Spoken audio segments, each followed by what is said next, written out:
Hello? Granda Joe. Yes, love. Morning, Granda. I just wanted to ask you something. There's these people who came into our school looking for children to take part in like a film project that they're doing. Will you do it? Will I do it? Do what? What do you mean? The film project.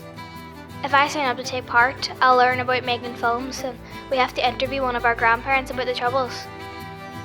Like, what is it like before the Troubles and when the Troubles were on and after it.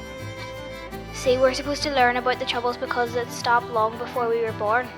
So, you want to interview me for a documentary? Aye. There isn't a chance in hell, love. Sorry, you'll not get me on a camera. Oh, Granda, please. I won't get to do it if you don't do it. I'll be learning about the cameras and the sound recording and it all too. Not just about the Troubles. Can we not just do without the bloody camera? Ask me anything. We can take a day together and do it that way. Is that okay? Will you still get to learn about the cameras? I think so, I. See, when you pick me up from school today, can we go to the town instead of the house? No. Straight home for your homework. I'll get you on Saturday and we'll do it then. We'll go up the walls and talk about it until your heart's content. Okay? Okay. See you later, Granda. Right, love. Have a good day at school.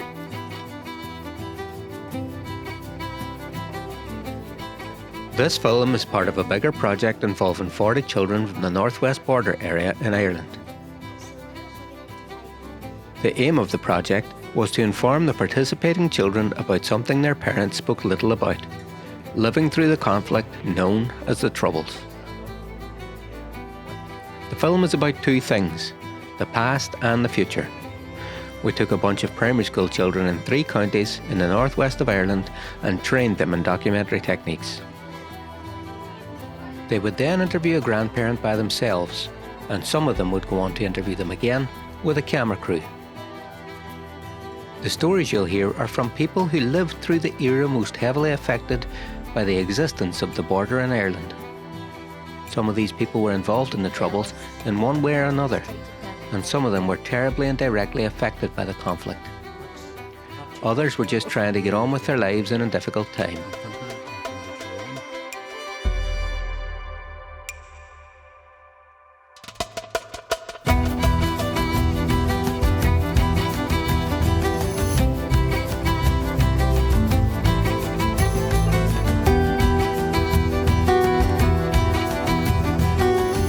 This is the border area in the northwest of Ireland. In this part of Ireland, the border runs between County Donegal in the Republic of Ireland and counties Derry and Tyrone in Northern Ireland. It was once a very obvious partition, with customs checks and army patrols. But now, in the early 21st century, it has become, at least for the people who live there, an imaginary line on the ground.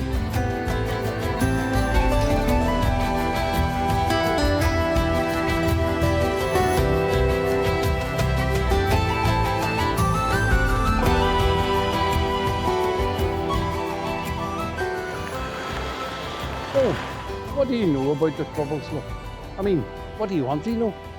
Well, I don't really know anything except like it was the fact that Catholics and Protestants fighting a long time ago, which seems really weird to me. Right enough. So, what is it you want to know? Loads of stuff. I have questions that they want to ask us, like what different things happened and why. I have them here. I told you I'm not doing an interview. Is there a secret camera about here? I mean, is Jeremy Beadle about to jump out on me? I don't know who that is, Granda. Right enough. Where did you even grow up anyway? Like, what school did you go to? What was that like? Well, I grew up here in the Bogside. And funny enough, I went to a school called the Wee Nuns, just over there. I grew up in the loveliest street in Derry. There were semi-detached houses down one side and some detached houses, and there were terraced houses down the other side.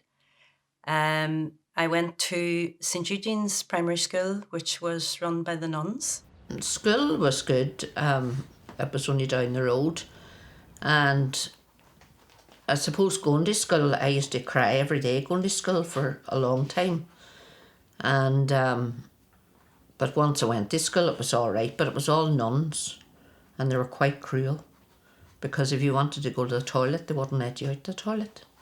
I don't remember the troubles, anything to do with troubles or anything like that whenever I was younger. Nothing was ever said. There were all religions on the street. We were all out playing on the street. Growing up, we would have played in the street.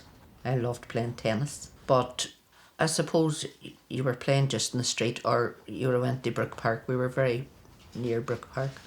There would be police patrolling, new uniforms, maybe walking up and down the street.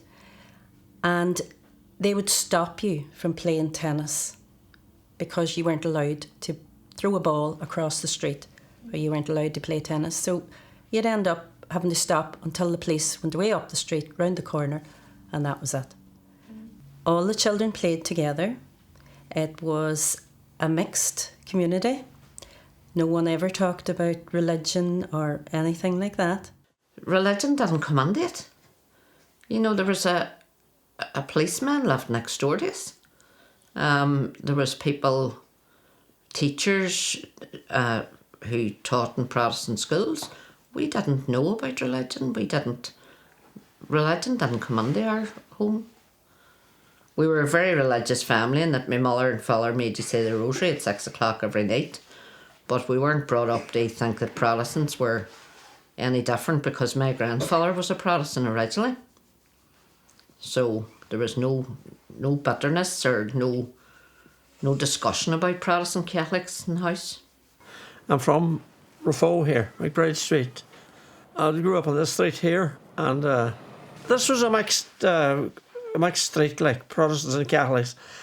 But the majority was Protestant people, and the Catholics were minor here. But it made no difference. We got on like house and fire. Very good neighbours. Went to school in Rafo. And then they taken us in order for a while. Well, it's great fun around the town. There's a lot of hotels and stuff which are redundant now.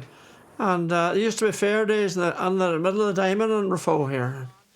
It was a very busy place at that time, because most farmers came on to have their selling the cattle and all that crack, you know. When I was younger, there used to come a fella around to collect what we called brock. We kept that every Saturday for the pigs, and he came around with a horse and cart and collected all us to feed the pigs. But then that had to stop whenever Ireland joined the EEC. It had to be proper pig food. In them days, you got things on a book, what they called a book, and the man wrote it down. You went up for your mammy and got the milk or whatever you needed. But there was always a milkman and a bread man and a vegetable man. So you got them things of the bread man, vegetable man and milkman. So anything else my mother got in the shop, and it was put on a book, and then the shopkeeper added it up at the end of the week, and my mammy had to pay the bill. And sometimes we sneaked a couple of wee sweeties in the book. When I was born in 1952, I was brought up and reared in Ahern through all those years. We went to primary school there. We went to secondary school in the town. We had a great friendship in our countryside, and we never had any bother. Everybody loved everybody. We went in and out of people's homes. I grew up in Castle Park in Buncrana, and we had a big field in front of us where we played with half the park, and we spent our time out at Cockhull. I went to Cockhull School, and we spent our time mostly in my granny's out at Tullyarvin. I grew up on the Bogside in the Lecky Road, to be precise, which is down below the school, Longterre School, which I went to, which was a great school. It was happy times, and all the area was like an adventure playground. It was a great time. The play in the street where it was just you made your own fun, and the doors were always left open. I even once went to sleep at night with the door open. It didn't matter. People were either leaving things in, not coming to take things away. If someone was making a big pot of soup, they would have brought on the soup to the neighbours, and if they had food left over of some sort, someone else would have ate it. And when the children were called in for their tea. There was usually more children at the table than was supposed to be there. So it was always a very friendly atmosphere. We lived out in, well, it's actually West Tyrone, out in the country. It's true to say that at that time, doors were left open. School was roughly 2.5 miles away, and we would have walked to school. School days were very good. Our school had 2 rooms. I had a mistress and a master. Well, I was brought up in Lifford, and I went to the local primary school, Lifford National School. And then when I was 11 or 12, almost 12, I went to what was known then as a prayer school, which was a secondary school in Lifford, which was all Protestant school until myself and my cousin went to it in 1972. And then the year after that, the Royal School in Foe and the Prayer School in Lifford amalgamated to form the Royal and Prayer Comprehensive School, which is based in Foe. And I went to that till I got kicked out. And even though I went to a Protestant school at that time, I didn't get any different treatment from the school for about a few years. Then whenever I got 14 or 15, maybe 16, a lot of the local boys and girls that went to other schools didn't take care to me going to a Protestant school at that time. And I got a bit of hassle, but it wasn't something you just dealt with it, you just got on with it. Nowadays it's probably called bullying, but we weren't bullied, we were just tortured or harassed. You get not slap here and there, but... I lived in the Alexander Place off of Bower Road. There were 10 in our family. My mother come from Clonmany. My father come from Buncrana. My father was in the old IRA in the 1920s. And my brother was in the 1950s. We were brought up a Republican family. We weren't allowed to mix with Protestants or talk to Protestants, but we were in a mixed street. So sometimes we did talk to Protestants. My father turned a blind eye to it because we were young and we didn't understand.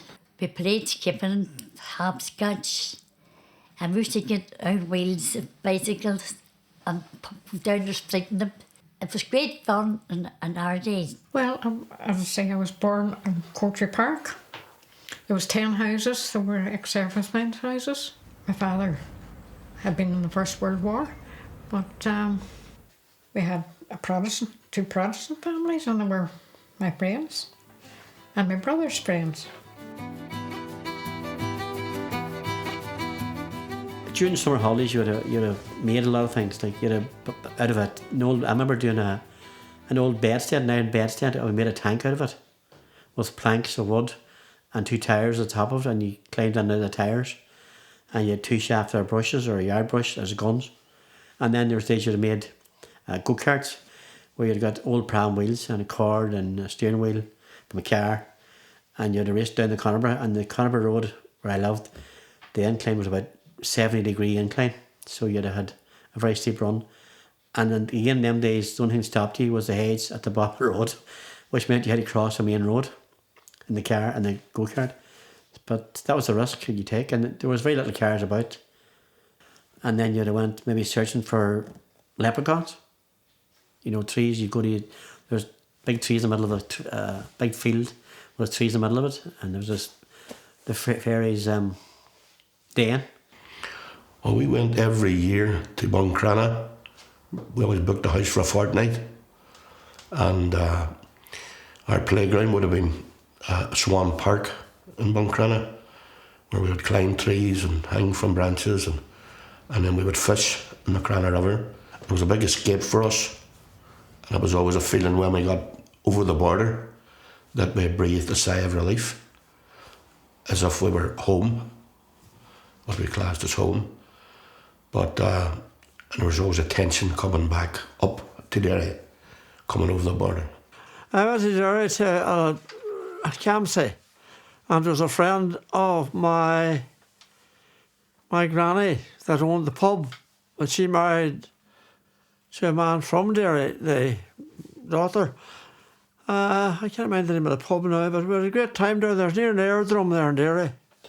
Well, we didn't go on holidays, Jack, because there was too many of us And as far as we got was some of us would have got maybe a day to Buncrana, or on the way we would have stopped at Bertie O'Neill's in Bridgend, and you knew when you stopped in Bridgend that you were getting a treat. And you had your plastic sunglasses and you thought you were the bee's knees.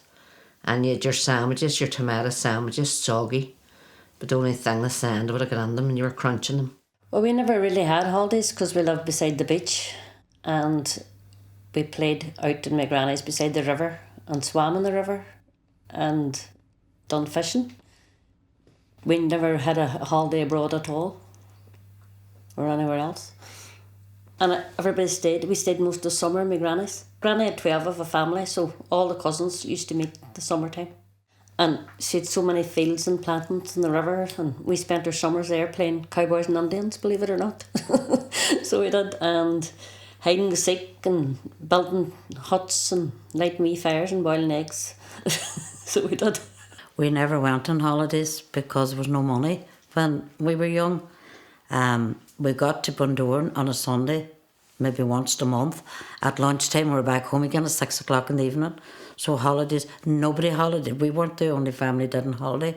Nobody got their holidays at that time because there was no money. But we were always with the family. Mum, dad, brothers, sisters, all went together. We always went into Donegal because my father was originally from Donegal. And then when you are 17 and 18, it's only then that you realise that there is a border. The only holiday that we would have got in the year would have been when the turf were brought home. We would have went to Bundoran for a day, spent the day in Bundoran, not till the turf and the hay were made and all was home, you know. We then went to Bundoran. Life took on a bit of a different meaning then, you know, because of the freedom that you got from being in County Donegal, you know, and on your holidays. Well, we were very lucky because we did actually go on holidays, as far as I remember. The first holiday that I remember going on was a caravan holiday around Ireland, where there were 5 of us in the family, and then my mother and father, your great granny and granda, and they were friendly with another family. There were 3 children in that family. And our 2 fathers decided to rent caravans for a fortnight, and they sat all over the winter planning where we were going. The one thing I do remember, and to this day I haven't really found out what it was we parked near an airport. Now, I do think it may have been Shannon Airport, but I do remember before we went to bed one night being held up in my father's arms and watching the planes taken off. I grew up in this house on the Culmore Road, and I was born in 1975, so I was born into the Troubles. My dad had, your granddad had a doormobile, I can't remember the name of it, but it's like a van where the 6 of us would pack into. Could you imagine that? And we would drive, we would go on road trips everywhere. Daddy was a history teacher, so he would have took us to all the towers, you know, all the sort of castles and all that kind of stuff, and showed us all that. Funny enough, prior to the trouble starting in our area, Fintona, West Tyrone there, there wasn't a them and us at that particular time. It was only in later years, as the thing moved on and people got seen that their side was taking a bit of a beating, that we really got more interested in it. But there was no fallout of if you had if you had a Protestant friend, you didn't fall out with them over the head of this here. You went on with your business. If you met them, if they wanted to talk about it, it was all right. A lot of people didn't want to talk about it. After I left school, leaving cert, I went to Derry to do nursing in Grantia. I actually had a very good friend. She was from Limavady. She was a Protestant, and we're still friends to this day. And we both worked together throughout the nursing career. I never had any bother at work when I was working in the hospital, because you just didn't bring politics into it. Because I went to mostly Protestant secondary school, I made a lot of very good friends who are still my friends today. Actually, one of them was buried yesterday in Raphoe, Richard Eaton, who played hockey with for years and years. They're still very good friends of mine, and come the 12th of July they disappear and something, you know, to come back the next day, but we're still friends. I think my mother was very wise, looking back now. She sent me to the prayer school, and I remember asking her many years later, why did you do that? Because there's no other Protestants or other Catholics at that school. And she said, because a lot of I didn't want to see you coming home in a box. And I asked her what she mean by that. She said, well, a lot of your cousins that didn't go to a Protestant school and didn't see the way things have died, been either shot or blown up, and I didn't want that for my son. Yeah, we didn't have any friends as such from the areas that the Protestants would live in. And to tell you the truth, we never really asked who was a Protestant or who was a Catholic when I was growing up. But I remember being taken away on holidays with Holiday Projects West, and they took like 15 to 20 Protestants and 15 to 20 Catholics to Holland. So I made a few friends there, but it never sort of lasted. It just sort of lost touch. Well, I had one friend in DuPont when I was working in DuPont, a fellow called Michael Greer. I don't know where he is now at this moment, but he was a very good friend of mine, and we got on great together in the work. And I remember him slagging me this day.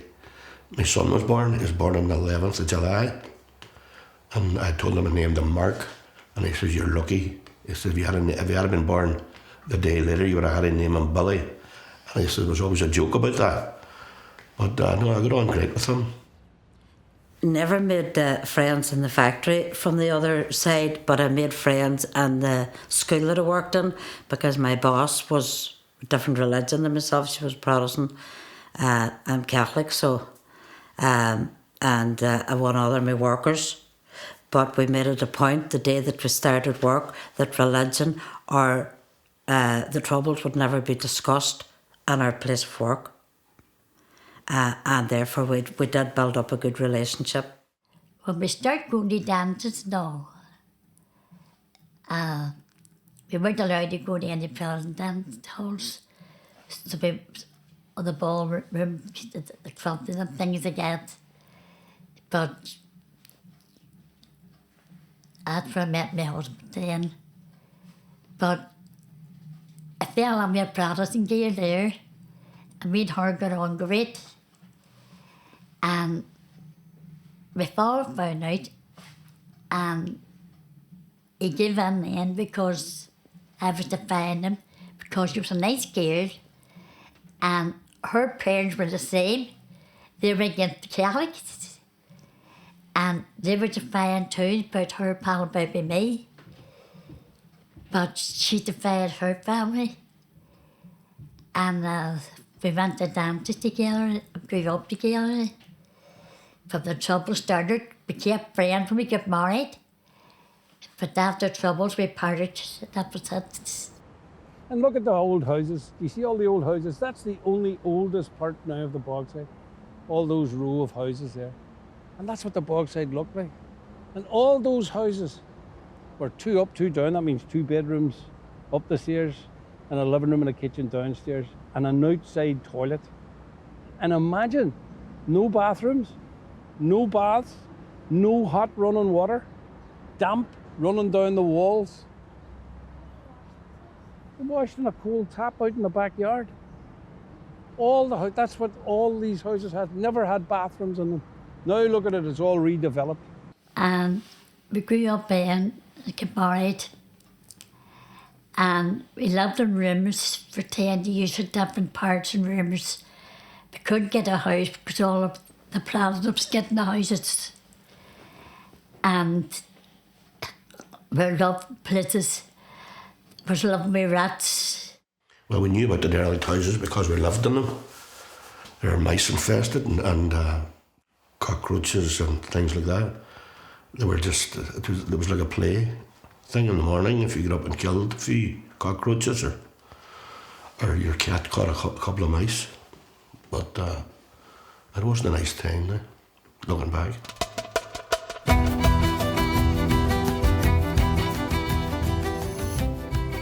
So, like, what were the troubles all about? Well, you had 6 hours to spare, I could tell you what it was all about. But the simple thing is that the troubles just didn't start in 1969 when the soldiers come in. It started way, way, way back. But essentially, to put it in a nutshell, the word partition, and you should look up that, that's the main cause of the current problems here. Partition, where they partitioned the island of Ireland. You see, if you look at it, you see those hills where that rainbow was, the whole way round, just to there, is all Donegal. And just this bite-sized chunk of the bauxite is in Northern Ireland. And I think it was for no other reason than these Derry walls would have ended up in the south of Ireland and someone didn't want that to happen. That's my theory anyway. But anyway, look up the word partition and I'm sure it'll tell you a lot, because that's the basis of all the troubles. I'd say all the families got on very well together. We had street parties. And then the troubles came along in 1968, 70, that time. And then even though we were living in Donegal and Lifford, if there was an explosion or anything, you heard the bangs, because we lived up in a height, and you saw the smoke or the fire flames thrown from a shop or whatever was blown up or blew out at the time. You didn't get into Strabane too often on your own, because you weren't allowed, because you were being stopped by the British Army or the police, or there was afraid your family were afraid that something would happen to you. I started serving my time in Omagh to be a joiner mid to late 60s. Prior to that, because I was never out of Fintan much, although we would have been schooled on it at home about soldiers and that there, but I never really would have seen, because I was serving my time in Omagh, and Omagh was a garrison town, which meant that they were based in it. We really never would have had much of no contact with soldiers, and it was all new to us then whenever they hit the streets. In Strabane, where the Tinnies are now, if you know where the Tinnies are, that used to be called the Camp's Hump, where there's a massive hill, and the British Army had taken that over, and they built a massive building.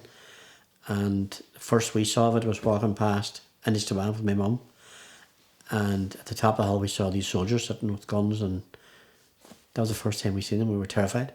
I was a nurse in Grantia from 1967 until 1971, and the place where I worked at that time, there was a lot of the staff in Grantia Hospital who were members of the UDR, which was a military force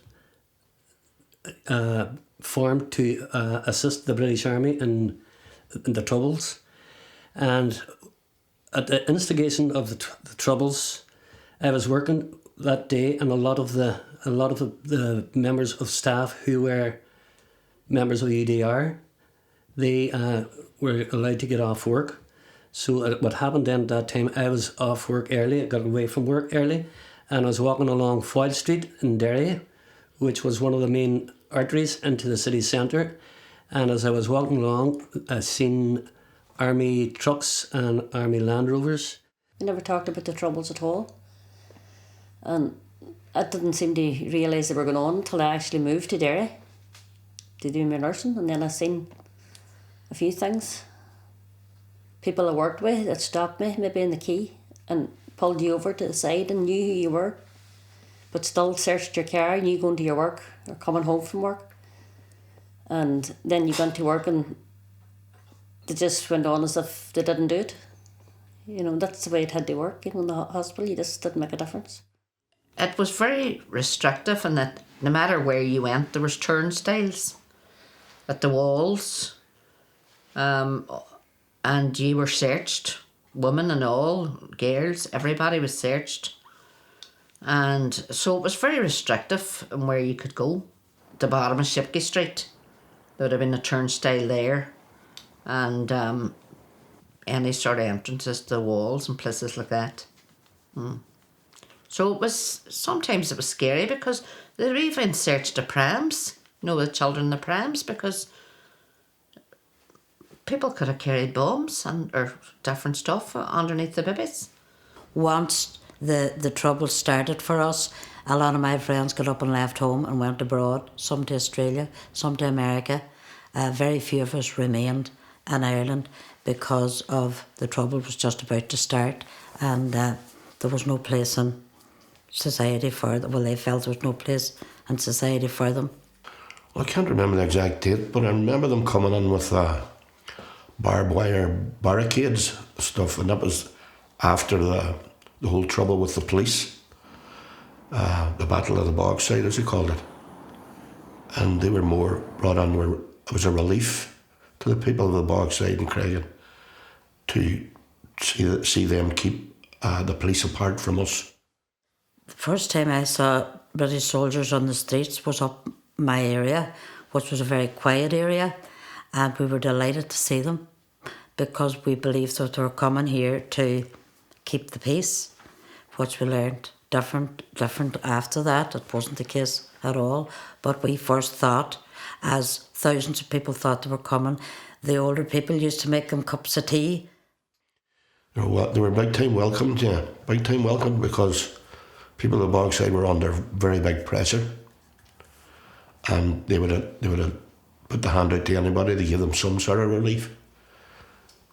But we always thought the Irish Army was going to come in, which I think they threatened to at one time, but it never transpired. But after the while, when it was sort of like the Protestants and the Unionists were in control of the media and the news output, that they sort of won the soldiers round, and then they started to turn on us. The soldier would have drove past. It stopped you that many times and they knew your name, so they goaded you, you know. So, but there was always somebody said, "Well, we'll meet down the town at 4 o'clock, or we'll meet here at 4 o'clock, and we'll start a riot or something." But it was strange times. I wouldn't want anybody else to be going through it. My father had a rifle. It was an air gun. It shot me pellets because we used to practice up the garden with this wee gun. I remember there was a policeman that lived round the corner. Well, he was going round the houses, like, and he says to my father, like, "Have you any guns?" And my father said yes, he had the rifle. He had a hand that we air gun in. At the start of the Troubles, when we were listening to TV, the army, their wave band came through on TV.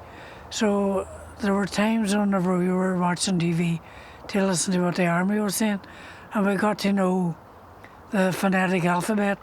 You know, like Uniform India was cars from Derry, because it was UA. You know, like Zulu and Tango and Bravo Charlie, all that. We got to learn all that alphabet through the army, because we never heard of it before. Daddy was radio ham, and he did Morse code and all that, and he would have been tuned in to the army wavelength until the army wised up and realised people were tuning into it and changed their waveband, because Daddy was able to let people know where the army was going to be and what was going on downtown, because in them days, as I say, there was no phone, so people weren't able to warn us. In Northern Ireland at that time, if you went somewhere, they would have asked you what your name was, where you came from, what school you went to. And the reason that was because if you spelled your name in a certain way, they assumed you were one religion or another. Or if you said you came from a different townland or a different school, they assumed that you were from a different persuasion.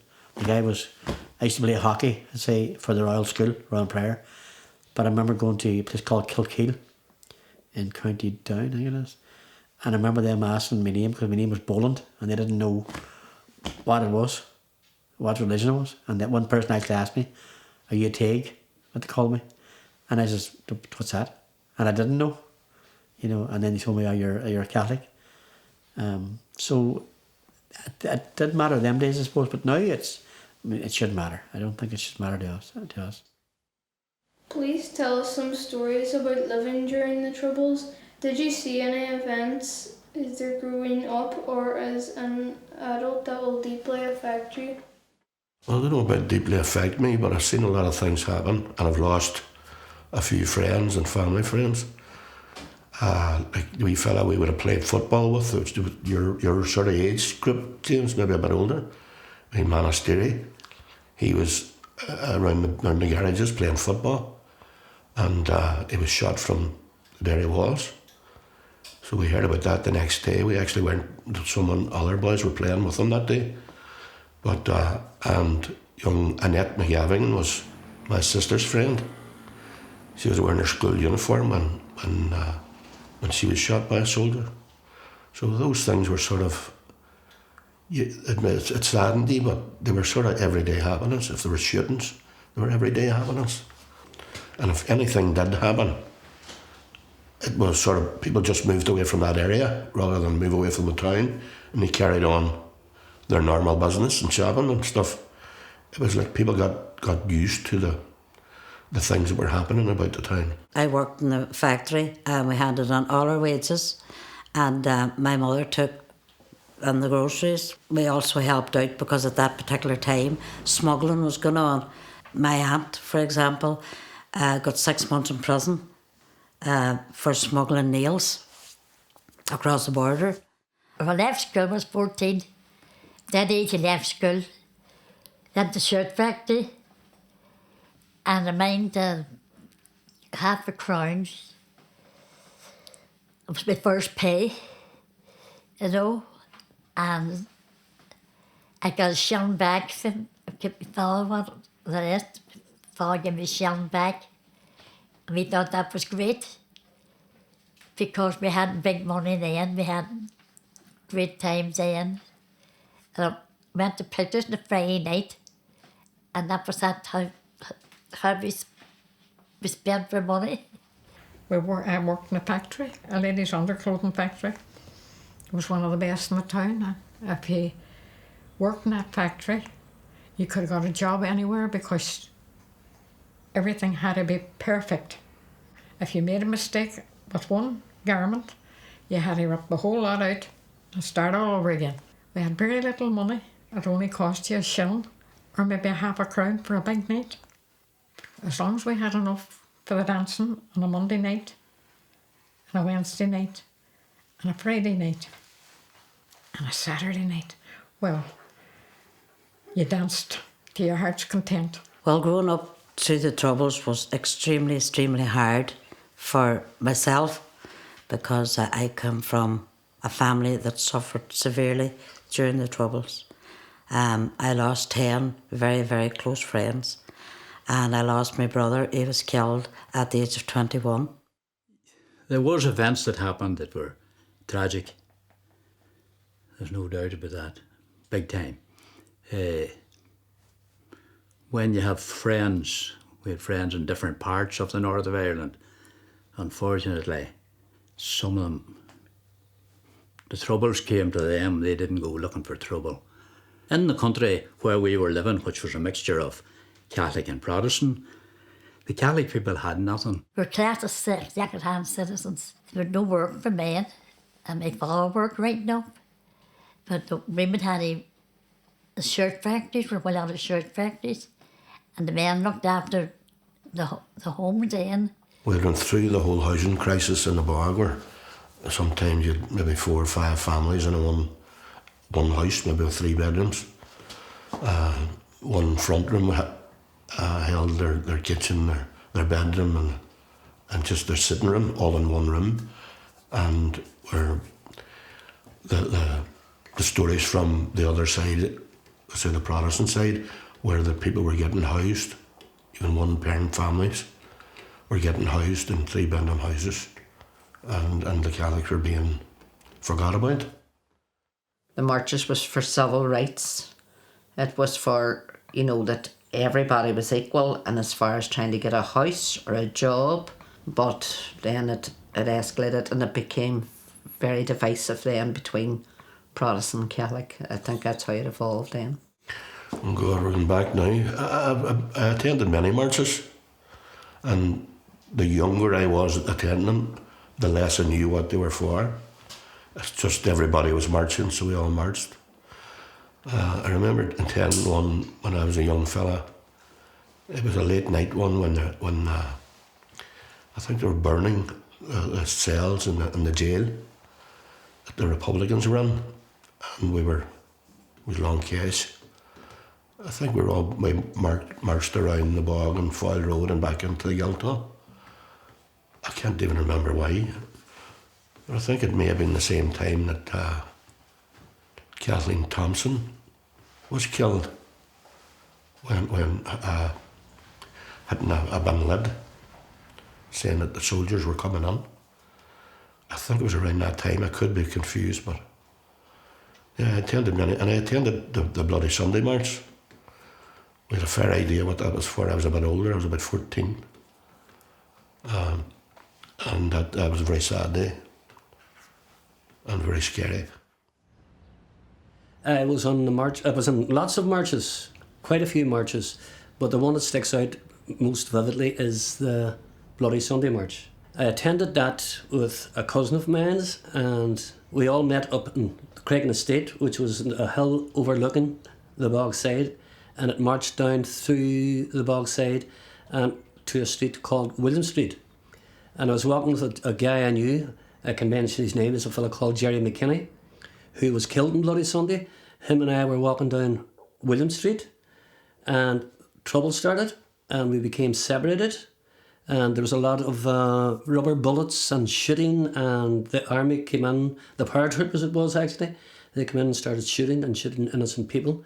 I was lucky. I got into a lady opened her front door and let me come into her house for shelter, and the fellow I was along with, called Jerry McKinney, he was shot dead. Did you know anyone that was killed? Aye, I had a very good friend of mine was killed on Bloody Sunday. My best friend. Someone I grew up with, knew him from knee-height to a grasshopper. He was killed. What's Bloody Sunday? Bloody Sunday was when people marched for civil rights against internment, really. And there was about 30,000 people on the march.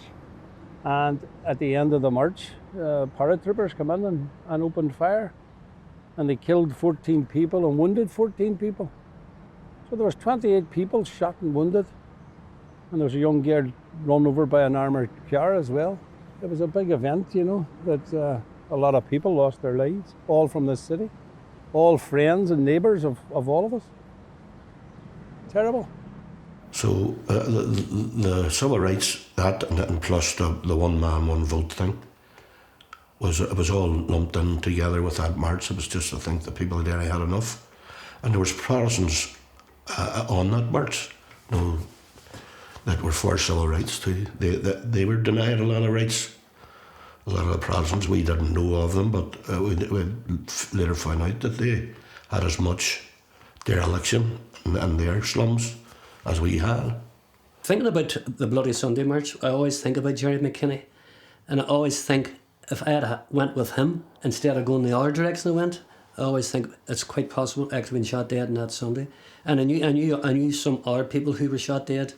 Maybe they weren't friends, but I knew at least 4 of the other people who were shot dead, and it had a major impact on the Derry community, particularly the nationalist community.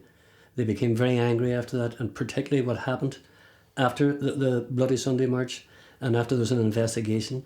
The people who were on the march were blamed, or the British Army said they had been carrying nail bombs, and in fact they had said some of them were armed, which later was proved to be untrue. It was me and a friend of mine.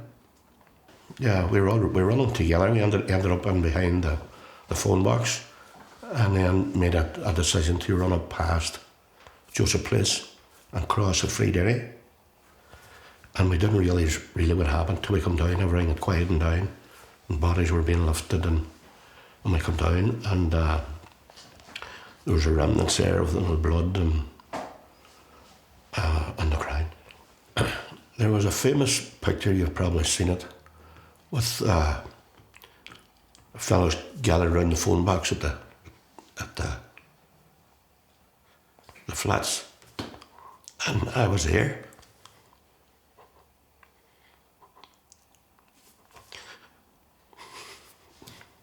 Never affected me, saying that.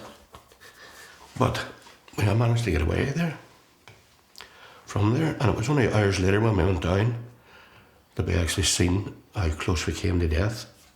After Bloody Sunday, the Troubles really escalated because people felt very aggrieved at the British Army and what they had done.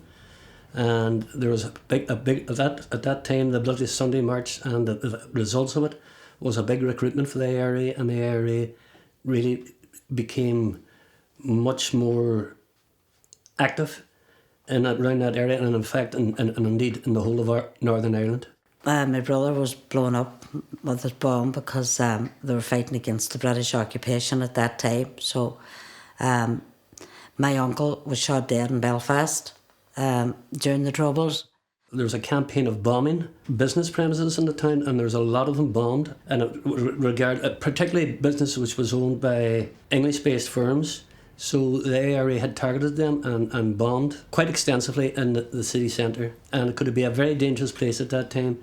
But there usually was bomb warnings, but sometimes they weren't long enough, and there was a lot of people injured and indeed a lot of people killed. What do you mean by the word bomb? Well, what happened when bombs were planted in the various locations and businesses in the town, they would then make a phone call to the security forces and tell them that there was a bomb planted in whatever business they had targeted, and told the people there and the people surrounding maybe they had 10 minutes to vacate the area.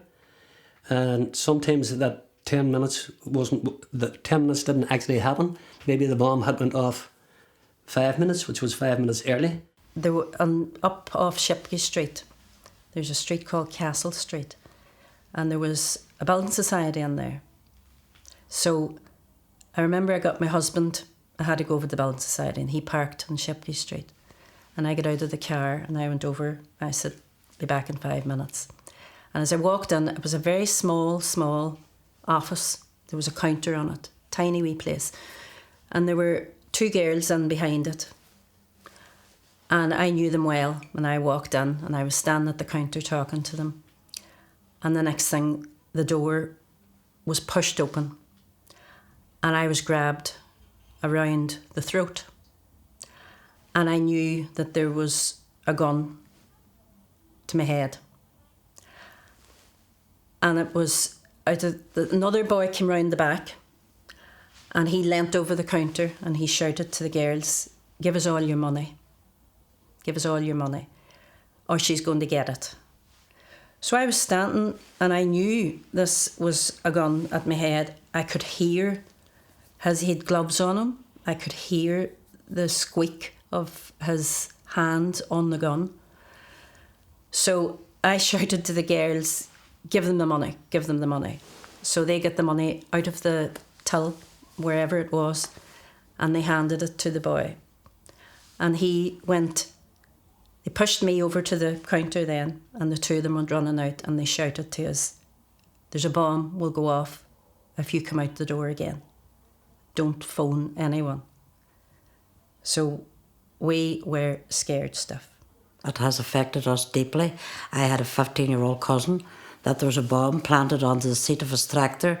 We were farmers, and the bomb went off and severely disabled him from the waist down. After I got married and moved to Derry, to Gallia area, Fairglen, we knew all the neighbours, we all got on very well, but one of the neighbours actually got blew up with her son in Warwick, paint shop, and she got her fists all scarred and burnt, and the son got the same thing happened to him, but he got skin grafts as he grew up, and now you wouldn't know he had anything wrong with him, but they nearly got killed.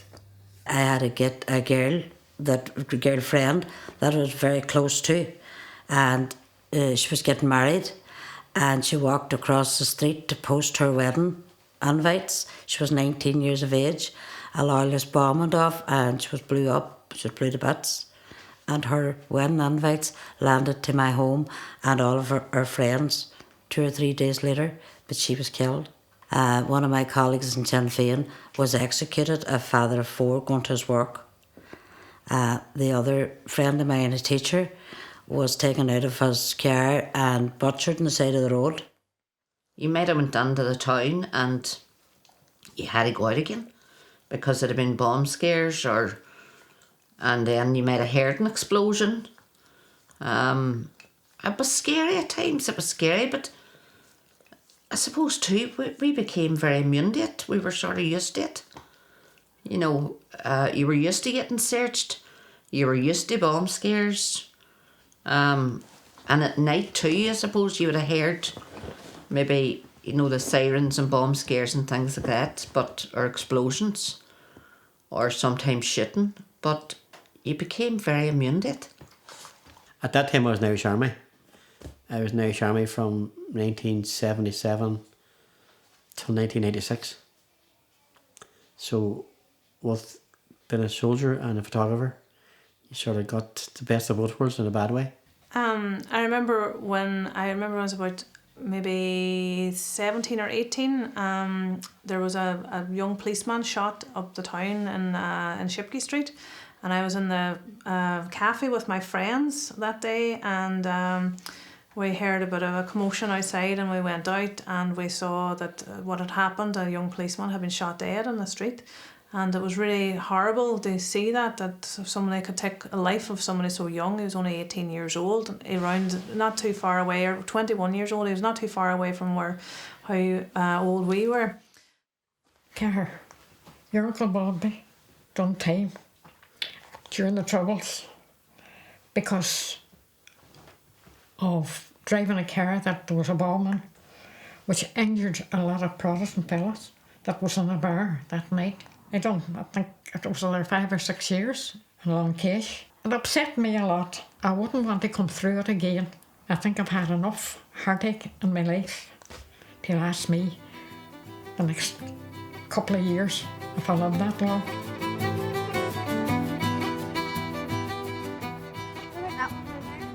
What one? Oh, that one there, solidarity with Palestine. You're intent on keeping me here for 6 hours, aren't you?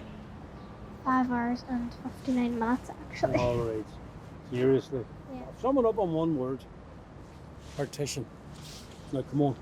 There's something else to show you up here. Come on. Because we've been up and down, and I did marry someone from Moville, it really didn't make any difference because he would come up to Derry and we would keep going up and down. So we kind of lived in both areas, really. The border meant nothing to us. Until the Troubles started really, really bad. And then you were conscious that anything could happen. You were stopped at checkpoints going to dances. You couldn't go to a dance. You were stopped at checkpoints, taken out of the cars. Women soldiers searched you, men soldiers searched the fellas you were with. When you come back, it was the same. Just being harassed constantly. So you give up dancing or socialising across the borders. Because if you were going to somebody from the south, you had to go through checkpoints to go out on a date or whatever. Right, kiddo. You were saying earlier about the fighting between Catholics and Protestants, right? See in there, that's what they call a Protestant area. And you know that down there is the Bogside. Who decided that was a Protestant area and that was a Catholic? Well, that was traditionally a Protestant area called the Fountain. But it's just people that lived there and they just settled there. And then they redeveloped it all. Much like they redeveloped the Bogside. But houses in there was the exact same as the Bogside. They were just two up, two down houses with no hot running water. They washed in the yard the same as the people on the Bogside. They had damp running down the walls the same as the people on the Bogside. So there was no difference between ordinary working Derry people. There was no difference until all this bother came along and they created a difference between Catholics and Protestants, which shouldn't have been. And there used to be fighting here. And when the British Army came in 1969, they came up here to stop the fighting between these two areas. And that was the first time I saw British soldiers here on this street, 1969. Long, long time ago, wasn't it? Mm-hmm. The border, I still hear this today, them northern ones coming down over the border, or them Donegal ones coming up, which is ridiculous because they're just 5 months away from one another. And I think they should get rid of the border altogether. I remember we used to fight in the back seat of the car about who would hold the customs book, because from what I remember, you had to get the book stamped when you went in over the border into the Irish Republic. You had to get it stamped, and you also had to get it stamped when you were coming back out again. But if you knew you were going to be back after, I'm not too sure what time it was, I think it was 11 o'clock at night, then you had to pay a fee to keep the border post opened and to keep the customs man there in a wee wooden hut with a counter on it. And he used to sit down there, and then if you were coming up late, if you'd been at a wedding or something like that, you would have had to pay a fee for him to stay open until you came up so that he could stamp your book again to show that you'd come back in. And I mind coming back from Lifford over home, and it was raining very hard, and the customs man saying, sure, come on in, you can stand in here. And Mummy had a pram with like a false bottom, and she had butter and stuff like that. And she didn't want the customs man finding out about it. And she says, oh no, we're okay. And the rain was bouncing off us. And he says, come on in, sure, I'll get you a cup of tea. And the sweat was rolling off Mummy in fear that they would say, oh, by the way, have you got anything in your pram? My father, we were in Buncrana, and he had bought a clock. And it was a kind of biggish kind of a clock, a wall clock. And the car that he was driving was, I think it was a Zephyr. I don't even know, I'm sure that was the name of it. But it was a big long seat in the front. So that there was my father, there was my younger brother, he would have been on maybe about 3, 4, and my mum sitting on the other side. And I remember my father saying to my brother, you pretend you're sleeping in the front seat and lie on top of the clock so that if the customs man comes out, because they always asked you, have you got any goods on? And of course you'd say no. Sometimes they would ask you to open the boot, they'd look in. But I remember him asking, have you any goods on? But my brother was lying on top of the clock was behind him, pretending to sleep. You know, the customs men would have come out and asked you, do you have anything to declare? And of course you would have went, no.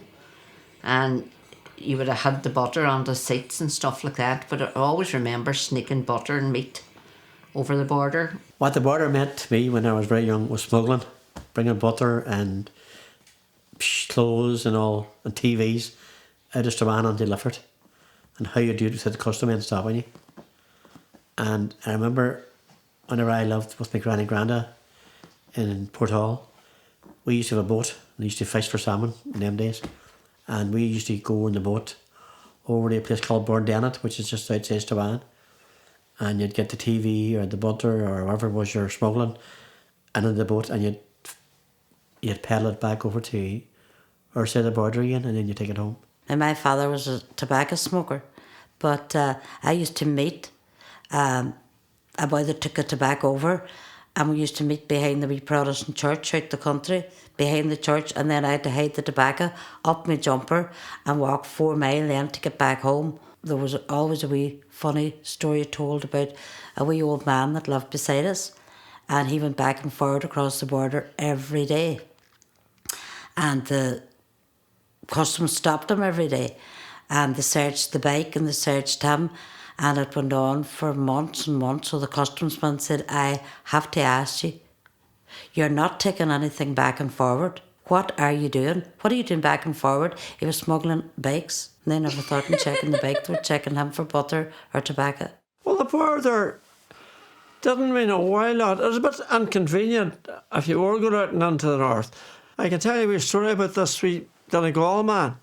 And it was used to, the customer would come around checking on the bus, like. So he had smuggled a wee hen, and he had it under his thing, and the customer came round and he said, anything to declare? And he says, no, here but me and me wee hen. So that was I took it as a girlfriend, but it was a hen. The British smuggled cigarettes, put them down my water boots in the bus. But one day I was caught, they still cigarettes down the water boots. Took them off us, let us go. We used to smuggle meat. Well, we used to have a white coat pocket inside it, and at the meat on there, and I was scared if I looked, get a fat bed, so they didn't pay no heed to me.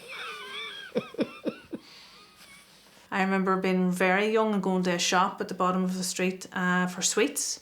And there at the bottom of the street here is used to be a big British Army post called Fort George.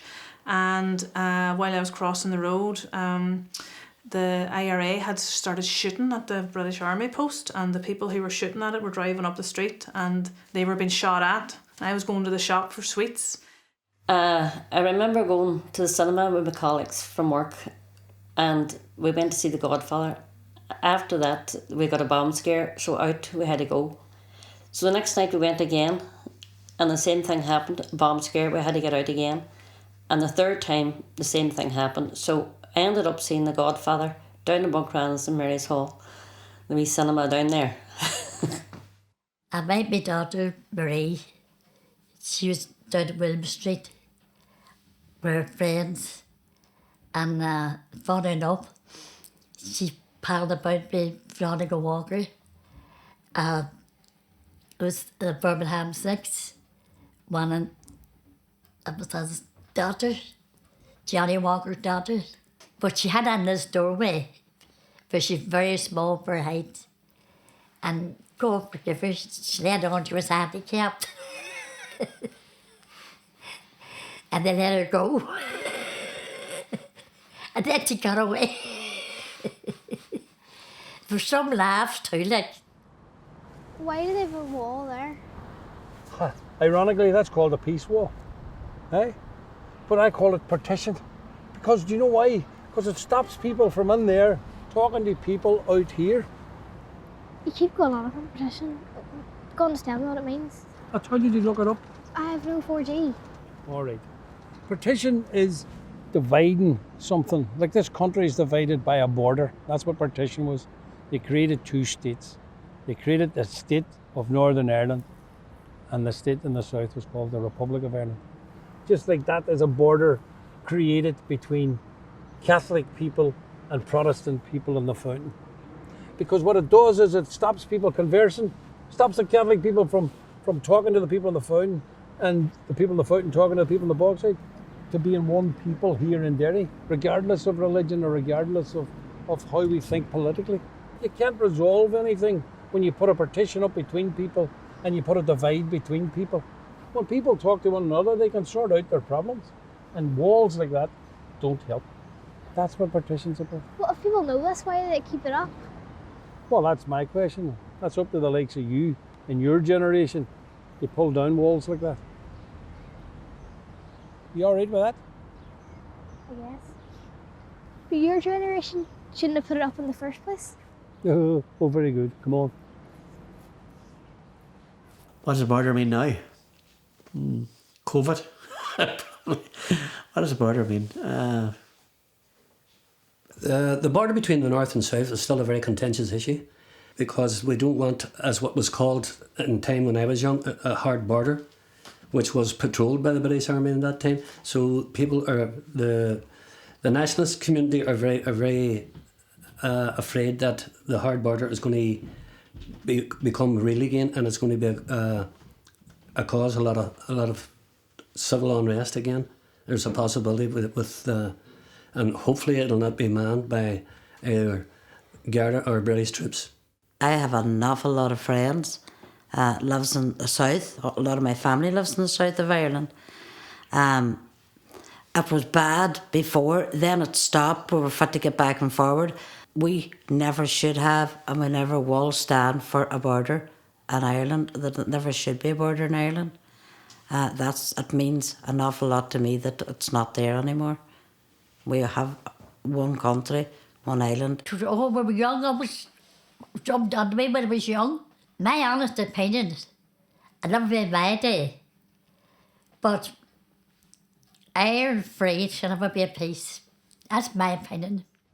The way I would see the Republic of Ireland now, if I was being asked that question, and maybe I'm not just answering your question the way you liked it, I would see them striving to be Europeans. I think they've lost their goal of being Irish people. It was our ambition for a united Ireland, yes. But if God rest some of the people were to come back now and see it as it is and see the leadership in it, which is pretty dull, the place that we were longing to be in, it seemed a different place then than what it is now. It's not a burning ambition anymore because it is lost. Personally to me, and this is only my only personal view of it, but the desire just doesn't burn the same in you anymore, you know. I am an ex-prisoner. I have been in prison for assisting an offender. That was just leading up to the ceasefire. Me and my family was arrested and we got suspended sentences because we were coming into the ceasefire. But yes, I paid the price for that, and because that is 28 years ago, and today I still try to get to Australia, and that is put on as a black mark against me. So I have to beg to get emigrating over to my grandsons in Australia. We have to put that down as a record that we are terrorists, or I am a terrorist, me and my husband. So that's 28 years on, and my solicitors fought legally to get that dismissed, and they won't take it off the record. So you're actually a criminal in the eyes of the law, whereas I don't believe I'm a criminal. My father had an old saying was, Ireland will be Ireland whenever England's buggered up. And the way it's going, it looks as if it's going to be buggered up, because there's the man that's running it hasn't a clue. He must be joined at the hip with the other boy in America. This is Ireland. This is all Ireland, in fact. This is our country. No, not for them to tell us what to do or where to live. Since the Good Friday Agreement and peace, the border has become invisible. So you can just drive. We can just drive now from Derry to Buncrana or Derry to Letterkenny when we're visiting relatives. We need to make sure they don't put up a border, because that only started troubles up again. And I wouldn't like to see my children coming through what we went through. And my grandchildren, I wouldn't like to see them coming through that. I think it's just, to me, as a symbol at the minute. I mean, we're all the one. Cares what nationality or where you come from. The border's only a line in the road, and it shouldn't define who you are, or what you are. We're all the same. And if you're Catholic, Protestant, whatever, a border shouldn't make a difference. I don't think the trouble will restart, but I think there is young people caught up in trouble. But it's not... The troubles, when young people signed up to an organisation years ago, a lot of people, you know, it was a belief that it was a conflict, and to them it was a conflict, and particularly after Bloody Sunday. After the Bloody Sunday, we looked for justice. We went to all their marches.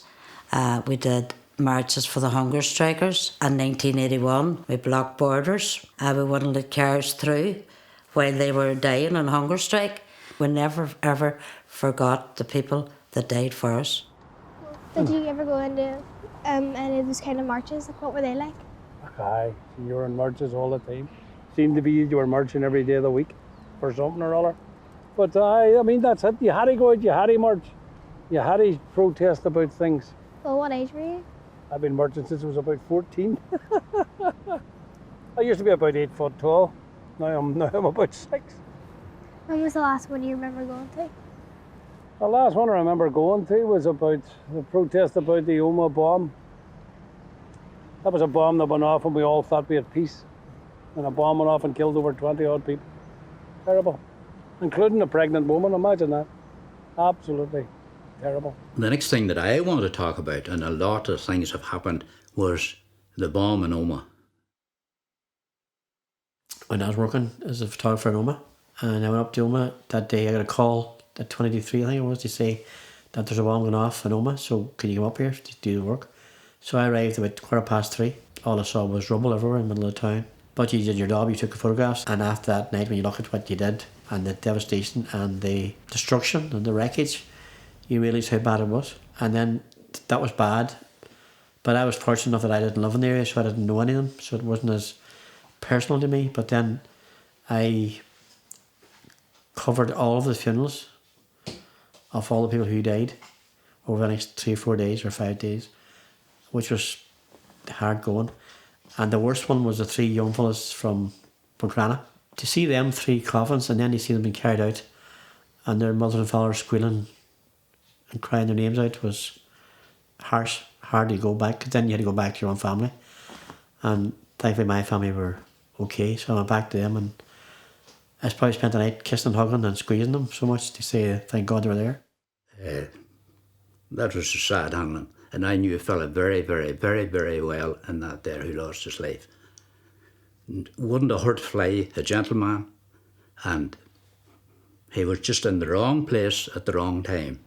You know, in today's world, you need good leadership on all sides. Doesn't matter what side you're on.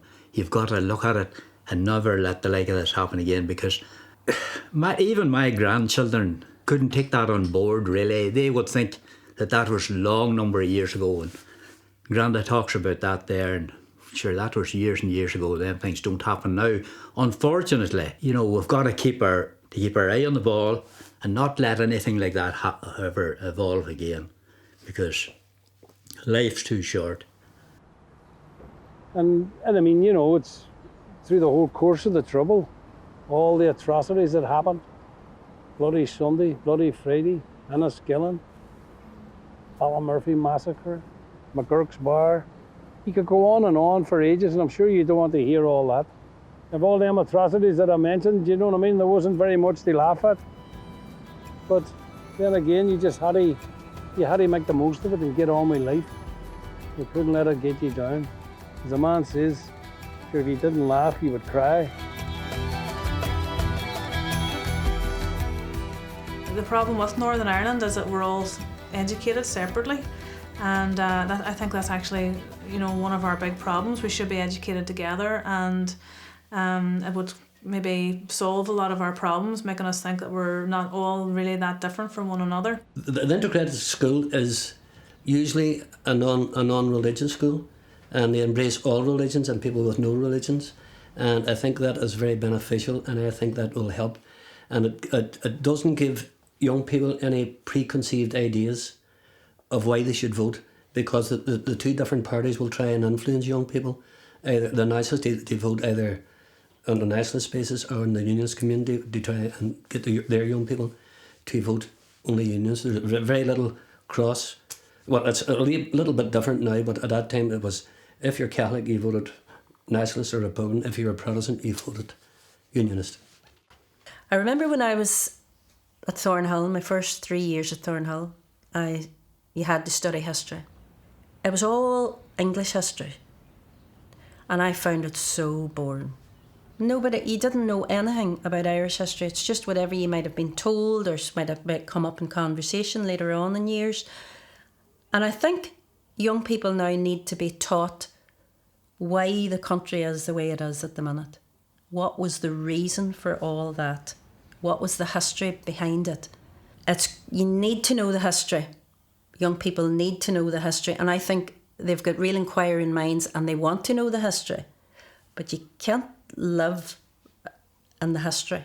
Well, I think you use your vote as a great thing. Use your vote, but also learn about the past, read about it, and understand what was happening. And if you do that, you'll you're more willing to accept both sides of the story.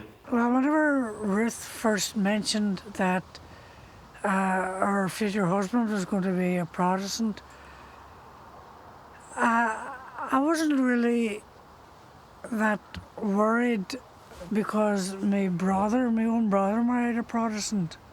So no, I had no issue with it. I think it would help Shimmy and Quiver to grow up, and Robin, to be involved with both sides of the religious communities. Sometimes at 18 you don't know what you're doing. You don't know what you want. You have to think ahead, son. Think what you want to do. Make a better life for yourself. If you can't find it in this country, find it in another country. We had the chances you had. No. And you have great lives in front of you now. No. And eat me, mix me all cultures and universities, things like that. And I'm very happy for them because we had that in our time. No. And I wish them all the very best. Well, I think they should recognise what's happened in the past. I think everybody should be told what happened in the past, not why it happened, because a lot of things, the reason why it happened, it's not a reason.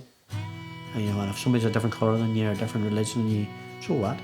You know, you're still the same inside, and they still should be allowed to play with you and have fun with you and grow up with you and play football with you or karate with you or whatever it is.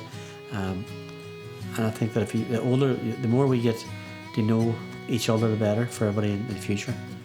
And I think that if it's the border area we're talking about, as I say, the border's the line, and we need to appreciate everybody on both sides of the border and work together and play together.